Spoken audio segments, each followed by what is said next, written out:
যায় যে তিতলি ভণ্ড সাধুর ছদ্মবেশে রয়েছে, তাই তিতলিকে ধরার জন্য পিছু নেয়। তিতলি রাহির ভয়ে দৌড়তে গেলে একটা গাড়ির সামনে পড়ে যায়। তিতলির এই অ্যাক্সিডেন্ট দেখে ঘাবড়ে যায় রাহি। তিতলিকে বাঁচানোর জন্য আপ্রাণ চেষ্টা করে রাহি। তিতলি ধাক্কা খেয়ে অজ্ঞান হয়ে পড়ে যায়। তখন রাহি বলে, তিতলি তুই আমাকে ছেড়ে চলে যেতে পারিস না বোন, আমি তোকে খুব ভালোবাসি, আমি থাকতে আমার বোনের কিছু হতে পারে না, চোখ খোল বোন।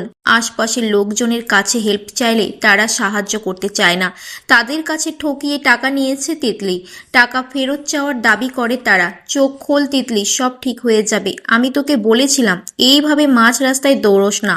লোকজন বলে এই মেয়েটা একটা ফ্রড, মানুষকে বোকা বানিয়ে রাস্তায় টাকা তুলছিল।